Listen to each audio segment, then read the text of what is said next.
Et si les récits qui façonnent notre monde reposaient sur des silences délibérés? Imaginez, sur les plateaux escarpés du nord du Burkina Faso, là où la terre rouge s'étend à perte de vue et où chaque pluie semble effacer les traces du passé, des bergers découvrent, à l'aube, 32 tombes anonymes.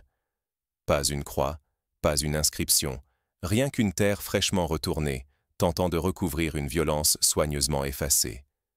La scène rappelle ces paysages arides où chaque mètre carré de sol peut raconter une histoire, si l'on prend la peine d'écouter ce que la poussière cache depuis trop longtemps. Aucune trace dans les archives, ni témoignage, ni mention officielle. Rien ne subsiste, comme si ces morts et leur histoire avaient été consciencieusement effacés du récit national. Mais au milieu des ossements, une plaque corrodée refait surface. Un nom d'entreprise américaine, sous-traitante dans le secteur minier, active au temps de la guerre froide. C'est une découverte qui évoque d'autres mystères du passé, comme les restes d'avions de la Seconde Guerre mondiale retrouvés dans le désert du Sahara, ou les wagons plombés des camps de Sibérie qui apparaissent soudain au détour d'une expédition archéologique. Chaque objet, chaque trace, est une clé vers une vérité longtemps enfouie. Pourquoi tant d'efforts pour ensevelir ces vies dans l'oubli? Qui avait intérêt à effacer toute trace, jusqu'au souvenir de ces hommes? Derrière ces silences se dresse une mécanique du pouvoir. Effacer les preuves, c'est aussi contrôler la mémoire, décider qui compte et qui disparaît. Cela rappelle la phrase célèbre de George Orwell dans 1984.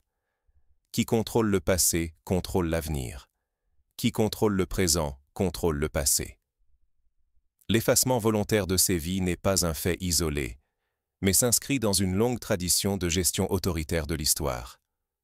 Ignorer ces morts, c'est accepter que l'histoire se répète.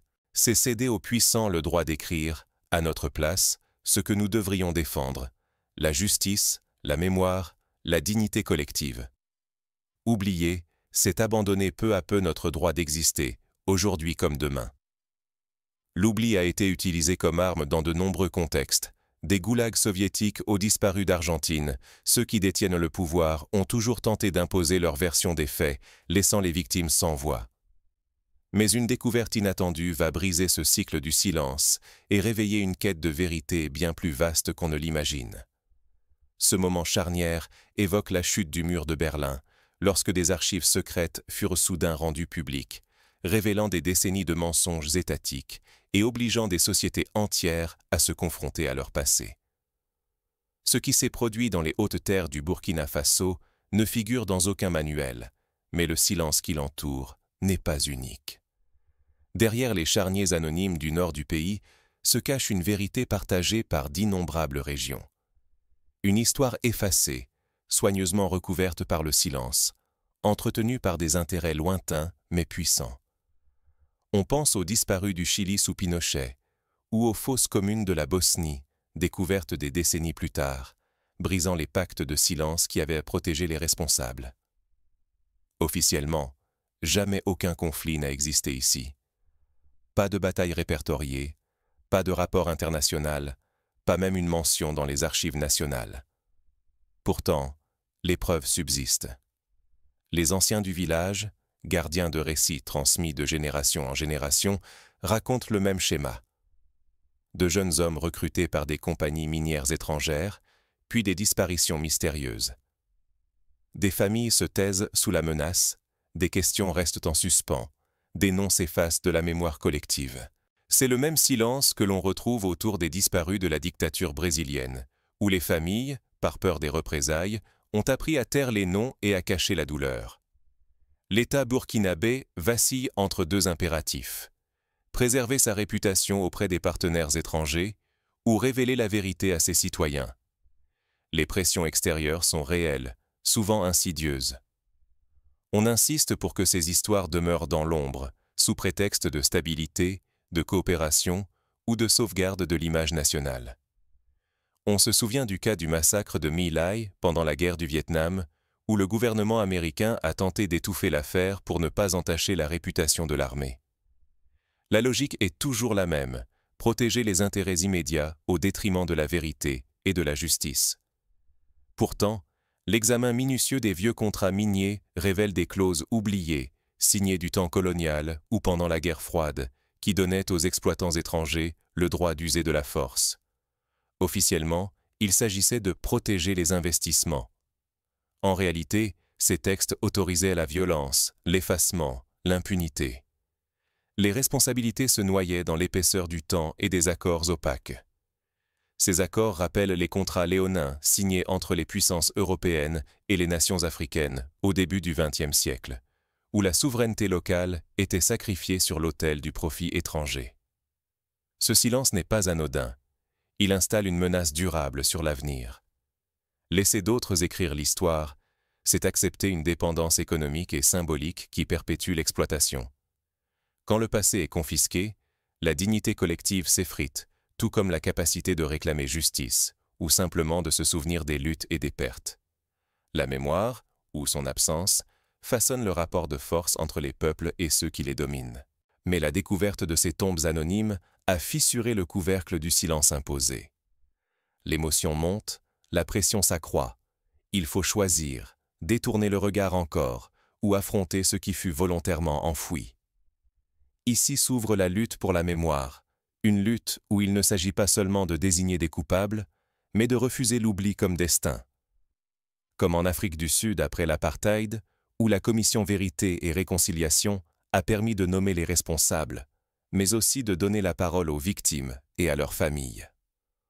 Au Nord, les familles endeuillées s'organisent, cherchant à comprendre d'où vient ce silence et comment il s'est enraciné. Ce questionnement va forcer l'ouverture de dossiers longtemps jugés intouchables. Des groupes de femmes se réunissent, des veuves témoignent pour la première fois, des jeunes s'engagent dans la recherche de documents disparus. C'est le début d'un mouvement qui rappelle celui des mères de la place de Maille à Buenos Aires, qui ont défilé pendant des années pour réclamer la vérité sur leurs enfants disparus. Ce qui se joue ici, ce n'est pas seulement le décompte des morts, mais la bataille pour s'approprier le récit. Qui a le pouvoir de dire ce qui s'est réellement passé? Chaque silence imposé est une arme invisible dans cette lutte, qui déborde largement les frontières du Burkina Faso. Les histoires de disparition forcée se ressemblent, qu'il s'agisse de l'Espagne franquiste, de l'URSS stalinienne ou du Cambodge des Khmers rouges. Partout, la confiscation de la mémoire permet de perpétuer la domination. Dès que la découverte est révélée, les chancelleries occidentales adoptent une prudence glaciale, parfois mêlée de suspicion. Les diplomates multiplient les avertissements, redoutant que déterrer le passé ne rouvre des blessures anciennes et ne dérègle un équilibre fragile. Certaines ambassades agitent à la menace d'une société fracturée, d'une coopération régionale menacée ou d'une réputation ternie sur la scène internationale. Les journaux étrangers traitent l'affaire en quelques lignes, insistant sur la nécessité de préserver la stabilité plutôt que de rechercher la justice. Dans l'ombre, les géants miniers diffusent des communiqués calculés. Ils expriment des regrets pour les tragédies du passé, tout en refusant soigneusement d'endosser la moindre responsabilité. Pour eux, il s'agit de faits isolés, de malheurs d'un autre temps. Les phrases sont froides, les mots pesés. Chaque déclaration vise à maintenir la distance entre mémoire et justice. Cette stratégie a déjà été utilisée lors des procès des grandes entreprises impliquées dans l'exploitation du Congo belge, où les excuses publiques ne se sont jamais accompagnées de réparations concrètes. Les institutions financières internationales, elles, font pression pour ralentir le mouvement.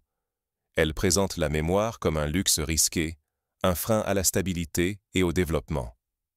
Selon elles, remuer le passé effraierait les investisseurs, freinerait la croissance et menacerait l'avenir du pays. Leur logique est implacable. Il faudrait enterrer l'histoire pour préserver la paix et la prospérité. En Afrique du Sud, des arguments similaires ont été avancés pour ne pas poursuivre les responsables de l'apartheid. On craignait que la révélation des crimes n'empêche l'arrivée de nouveaux capitaux. Ibrahim Traoré, pourtant, refuse ce marché du silence. Dès les premiers jours, il affirme que le peuple a droit à la vérité, celle des archives aussi bien que celle de la terre. Il impose un processus public et transparent. Les fouilles se feront sous le regard des familles, les documents exhumés seront partagés, les témoins entendus à visage découvert. Il promet que la mémoire ne sera plus troquée contre des promesses de stabilité factice. Ce choix courageux rappelle celui de Nelson Mandela, qui avait préféré la vérité à l'oubli pour que la société sud-africaine puisse se reconstruire sur des bases saines. Céder à la pression, ce serait abandonner à quelques puissants le droit de nommer ce qui s'est passé, de choisir les récits autorisés et d'effacer les injustices. Ce serait condamner des générations entières à l'oubli, à l'impuissance, à l'incapacité de se reconstruire. Les sociétés qui ont refusé d'affronter leur passé, comme l'Espagne post-franquiste, voient encore aujourd'hui des familles chercher, en vain, les corps de leurs proches dans des fosses clandestines. Mais la décision d'exhumer la vérité fera trembler bien plus que le Burkina Faso. Car chaque document dévoilé, chaque nom retrouvé, menace l'édifice bâti sur le silence. Et les conséquences, elles, ne tarderont pas à franchir toutes les frontières imaginables. Les révélations sur les crimes de la dictature argentine ont ainsi eu des répercussions jusqu'en Europe, où des procès ont été intentés contre les responsables exilés. Bientôt, la résistance s'organise dans l'ombre, et les premières failles apparaissent dans l'ordre imposé. Ce qui semblait enfoui pour toujours commence à refaire surface, imprévisible et dangereux. Les médias indépendants s'emparent de l'affaire. Des journalistes d'investigation publient des dossiers, des pétitions circulent, des appels à témoins sont lancés sur les radios communautaires. Et si cette mémoire révélée n'était pas une malédiction, mais un tremplin inattendu? L'histoire montre que l'affrontement avec le passé, si douloureux soit-il, peut ouvrir la voie à une société plus juste et plus forte. L'Allemagne, après la découverte des camps de concentration, a bâti une culture de la mémoire qui inspire aujourd'hui le monde entier. Lorsque les mots du président Traoré « Si la vérité te brûle les yeux, c'est que tu as aidé à allumer le feu » ont circulé, ils ont frappé comme une onde de choc. Rapidement, une conviction s'impose. Détourner les yeux serait désormais un crime. En moins d'une semaine, des dizaines de milliers de personnes téléchargent les archives déclassifiées. Partout, on cherche, on assemble, on enquête. La société civile s'embrase, documente les noms et les vies que le silence avait effacés. Des collectifs d'étudiants, d'enseignants, d'anciens mineurs se forment pour organiser la collecte de témoignages. Dans les quartiers de Ouagadougou, dans les villages isolés, des collectifs émergent. On recueille les récits, on numérise de vieux carnets tachés d'encre, on dessine des cartes pour relier les histoires. Les familles trouvent la force de parler, de réclamer la vérité. Cette fois, il ne s'agit plus de vengeance. Il s'agit d'empêcher que l'oubli ne serve jamais plus de tombeau. Les veillées de mémoire deviennent des lieux d'apprentissage, où les enfants écoutent les aînés raconter ce qui a été tu pendant des décennies. Ce sursaut dépasse vite les frontières du Burkina Faso. En Afrique de l'Ouest, au Maghreb, jusqu'en Amérique latine, d'autres peuples s'emparent de la vague. Des mémoriaux s'élèvent, des plateformes d'archives naissent, des enquêtes orales se multiplient. Partout, exhumer la mémoire devient un acte de courage, un modèle de résistance pacifique face au pouvoir qui impose le silence. À Dakar, des universitaires créent un centre de ressources sur les violences coloniales. À Bamako, des artistes peignent des fresques murales pour honorer les disparus anonymes. Peu à peu, la mémoire cesse d'être un poids mortifère. Elle devient une ressource pour les vivants, un fil qui relie les générations. On écrit désormais l'histoire non seulement pour réparer, mais pour bâtir, transmettre, imaginer d'autres possibles. Ce qui était enseveli redevient vivant. Les écoles adoptent de nouveaux manuels, intégrant ces pages longtemps blanches de l'histoire nationale. Les élèves apprennent à poser des questions, à douter, à rechercher la vérité au-delà des récits officiels. Car refuser la mémoire, c'est s'enchaîner au passé, répéter les fautes, renoncer à la justice pour toutes et tous. Tant que l'oubli règne, la dignité reste brisée et le cycle de l'exploitation peut perdurer, dissimulé derrière le silence. C'est ce que Hannah Arendt appelait la banalité du mal. Lorsque tout le monde se tait, l'injustice devient invisible et donc possible à répéter. Mais comment transformer cette mémoire retrouvée en force d'action? Comment faire en sorte qu'elle change vraiment le présent, ici et ailleurs? L'histoire offre de nombreux exemples où la mémoire a servi de point de départ à une transformation profonde. En Pologne, après la chute du mur, les archives de la police secrète ont permis à la société de confronter ses démons et de refonder sa démocratie. Les premiers signes de transformation concrète surgissent, mais rien n'est encore joué. Un basculement est possible, si chacun ose franchir le seuil de l'action. L'exemple du Rwanda montre que la mémoire peut devenir un outil de réconciliation, à condition d'être partagé et discuté publiquement, et non imposé d'en haut. Se souvenir, c'est bâtir. Au nord du Burkina Faso, le mémorial dressé sur la terre rouge ne se contente plus d'honorer les disparus. Il devient une école vivante. Ici, la mémoire n'est pas figée. Elle s'apprend, se transmet, s'invente entre générations. Chaque semaine, des classes entières viennent écouter les anciens raconter l'histoire de la région, poser des questions et participer à des ateliers de mémoire collective. Les anciens brisent le silence que l'histoire officielle imposait. Ils racontent les trajectoires brisées, les vies englouties par l'exploitation minière, les noms dissous dans l'oubli. Mais la mémoire ne s'arrête plus à la douleur. Elle nourrit des ateliers, des veillées, où jeunes et vieux tissent ensemble une conscience partagée. C'est là qu'apparaît une vocation neuve, celle de travailleuses et travailleurs de la mémoire. Inspirés par les griottes d'Afrique de l'Ouest, ces passeurs d'histoire prennent la relève pour sauvegarder et transmettre ce qui aurait pu sombrer dans l'oubli. Ces femmes et ces hommes, formés mois après mois, collectent, organisent et diffusent les récits oraux. Ils inventent des outils pour recueillir la parole des oubliés, offrir à chaque famille la possibilité de transmettre son histoire. Leur mission va plus loin que la simple transcription. Ils forment à l'écoute, à la vérification, au respect du récit de l'autre. Grâce à eux, la mémoire ne se disperse plus. Elle s'ordonne, se renforce et devient un levier d'émancipation. Des podcasts locaux sont créés, des expositions itinérantes sillonnent le pays, et les radios communautaires diffusent chaque semaine un récit de mémoire. Très vite, l'exemple du Burkina Faso franchit les frontières.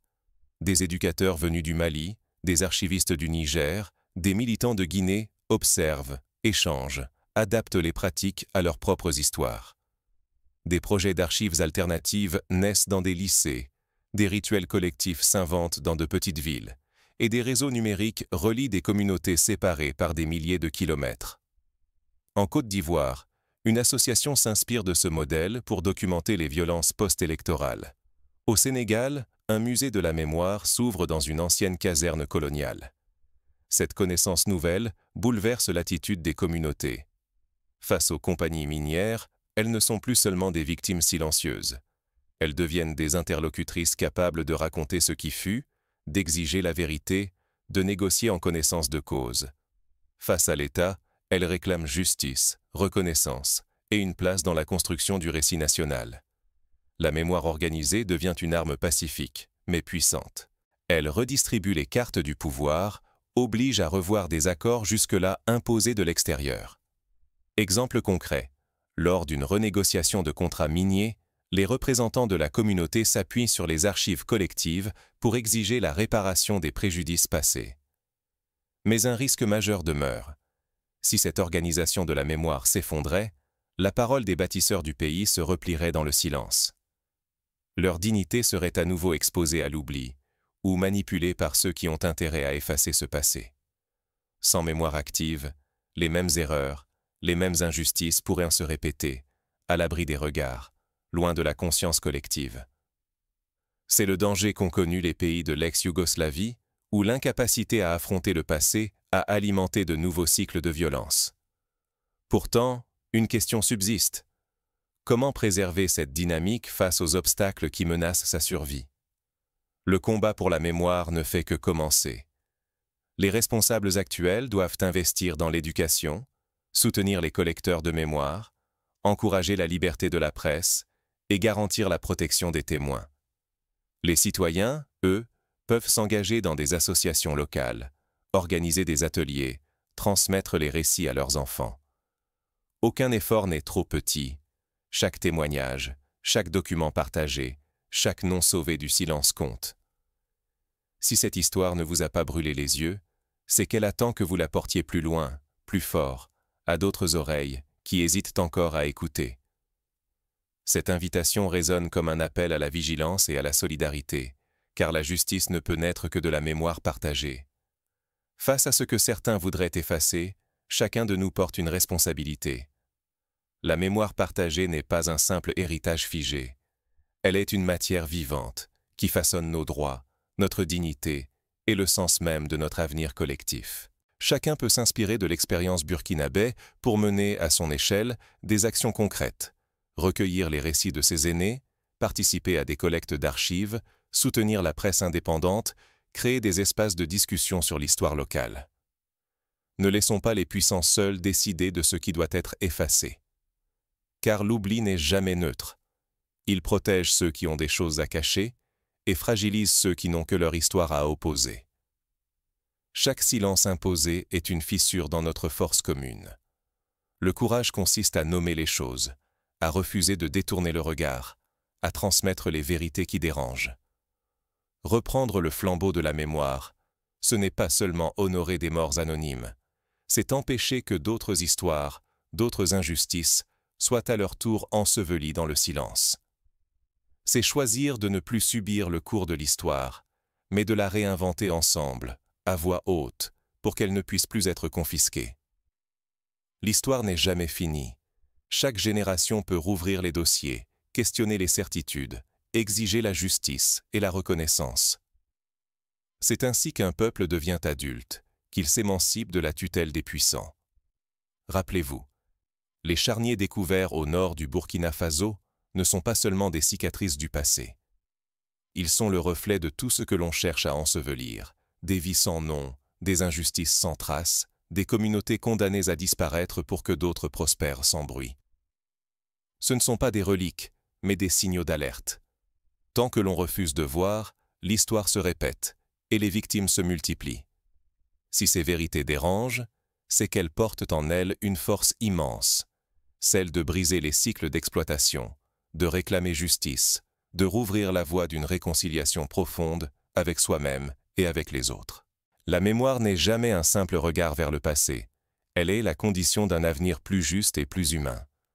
Ne laissons pas la poussière retomber, refusons que les mots s'éteignent. Partagez ces histoires, interrogez les récits officiels, transmettez ce que vous avez appris.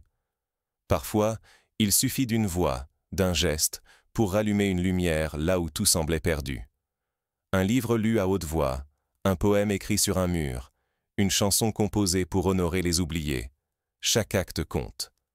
Souvenez-vous, celui qui détient la mémoire détient aussi le droit de forger son avenir. Ce combat ne s'achève pas ici. Il renaît chaque fois qu'une voix refuse de disparaître dans le silence.